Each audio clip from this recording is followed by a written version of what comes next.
तर महाराष्ट्र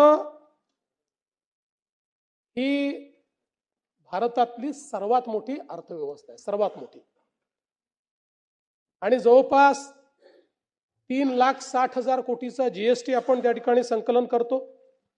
आपल्या नंतरचा जो दुसऱ्या नंबरचं राज्य आहे ते खूप खाली आहे, ते 2 लाखावर देखील नाही आहे. जवळपास कृषी निर्यातीमध्ये 12% आपला वाटा आहे, सेवा क्षेत्रात 24% आपला वाटा आहे.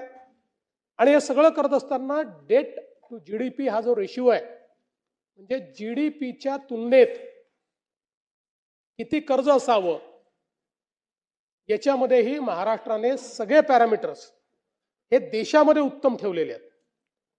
आज आपण बघा, देशाच्या जीडीपी मध्ये आता जयंतरावने देखील मुद्दा मांडला की जीडीपीतला वाटा कमी झाला वगैरे. तर ते तुम्हाला माहिती, तुम्ही अर्थमंत्री होतात त्यामुळे तुम्हाला माहिती आहे की तो रिलेटिव्ह असतो, त्या वर्षीचा असतो. पण मी तुम्हाला सांगतो, म्हणजे नाही, पण तुम्हाला असं आहे की राज्यातल्या अर्थव्यवस्था समजणाऱ्या एका नेत्याला नीट आकडेवारी पण सांगणं हे माझं कर्तव्य आहे की नाही. म्हणजे तुम्ही पुढच्या वेळेस नीट आकडेवारी सांगाल.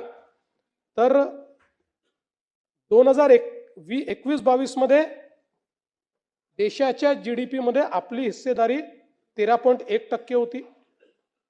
ती 23-24 मध्ये 13.5% झाली. 24-25 मध्ये ती 13.8% झाली आणि आता 14% जवळपास ती राहील असा आपला प्राथमिक अंदाज आहे. त्यामुळे एकूणच जर आपण बघितलं तर आपली जी हिस्सेदारी आहे ही हिस्सेदारी निश्चितपणे त्या ठिकाणी वाढते आहे. आणि आज अर्थव्यवस्था जेव्हा देशाची विस्तारित होते तेव्हा आपण हे देखील लक्षात घेतलं पाहिजे की पूर्वी इंडस्ट्रियल राज्य ही 4 होती, आता 10च्या वर झालेली आहे. सगळी राज्य कम्पीट करतायत. अशाही परिस्थितीमध्ये आपला जीडीपी वाढतो आहे, जीडीपीतला आपला वाटा हा सातत्याने वाढतोय, हे देखील अत्यंत महत्त्वाचं आहे. आणि म्हणून मला असं वाटतं की छत्रपती शिवरायांनी देखील आपल्याला जो महाराष्ट्र धर्म सांगितला तो आपण सगळे जाणतोच. मराठा तितुका मिळवावा, महाराष्ट्र धर्म वाढवावा, आहे तितुके जतन करावे, पुढे आणिक मिळवावे, महाराष्ट्र राज्य करावे जिकडे तिकडे.